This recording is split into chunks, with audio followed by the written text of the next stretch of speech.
उस लिलीपुट का संहार करने के बाद पुष्पा उस इंसानी सांप से इस तरह कहने लगा, सुनो अम्मी, तेरे कहे अनुसार मैंने उस लिलीपुट को मार दिया है, तो अब हमें वो मणिकर्णिका दिखाई देगी क्या? जल्दी से बताओ ना अम्मी। पुष्पा के ऐसे कहते ही उस इंसानी सांप ने पुष्पा से इस तरह कहा, हमारी किस्मत अच्छी रही तो हमें अगले ही पड़ाव में नागमणि की शक्ति दिखाई दे सकती है, नहीं तो हमें बहुत सारे पड़ाव पार करने होंगे। सब कुछ तुम्हारी ही किस्मत पर निर्भर है पुष्पा।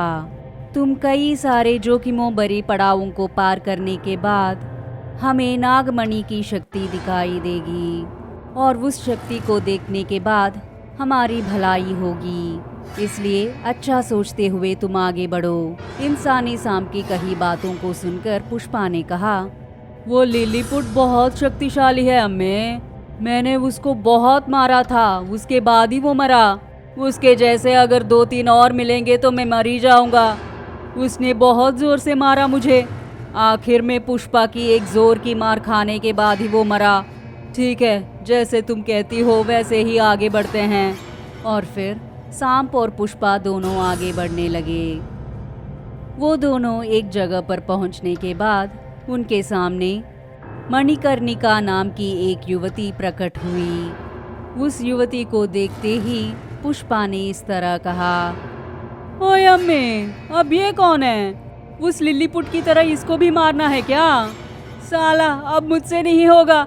अगर मर्द होता तो अलग बात होता, लेकिन ये तो महिला है। महिलाओं को मारना बहुत गलत बात है, इसे तुम ही मार दो। तब उस इंसानी सांप ने इस तरह कहा, मूर्ख कहीं का, ये और कोई नहीं बल्कि मणिकर्णिका देवता है। इनके लिए ही तुम इतने दूर आए हो, अच्छे से व्यवहार करो। इस तरह उस इंसानी सांप ने पुष्पा से कहा। और दूसरी तरफ मुखिया जी के पास खड़ा केशवा मुखिया जी की कही सभी बातों को बहुत ध्यान से सुनने के बाद वो अपने मन में इस तरह सोचने लगा, अगर मैं नहीं माना तो ये किसी और को पैसे देकर पुष्पा को मरवा सकता है। इसलिए मुझे उन्हीं के रास्ते में जाकर उन्हें मारना होगा।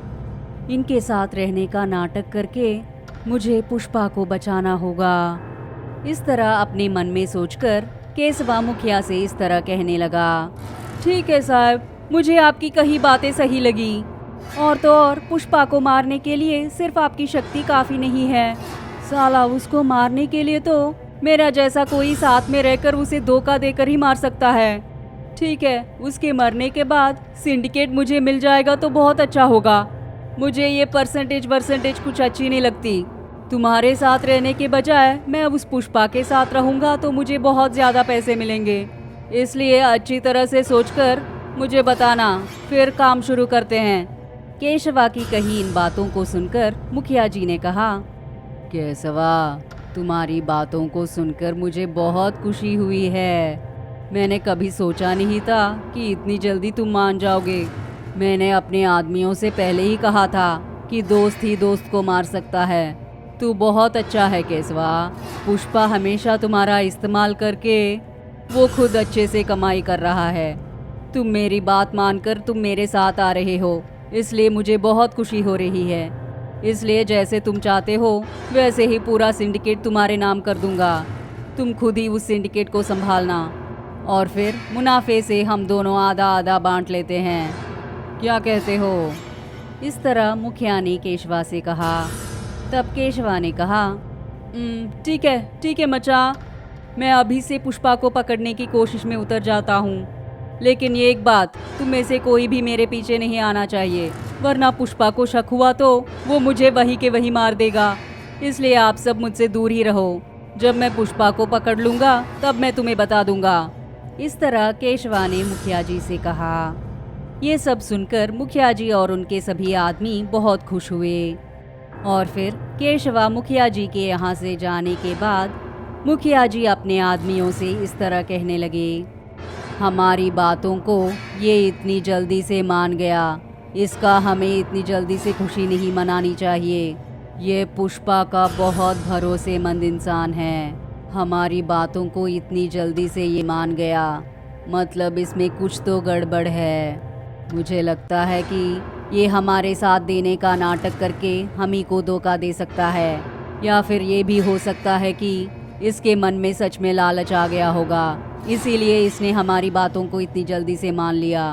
खैर, हम रिस्क नहीं ले सकते, इसलिए बहुत सावधानी से इसका पीछा करके ये किससे मिल रहा है, कहाँ जा रहा है, इसकी खबर मुझे देते रहना। अगर तुम लोगों को उस पर ज़रा भी शक हुई तो उसे वही के वही मार देना।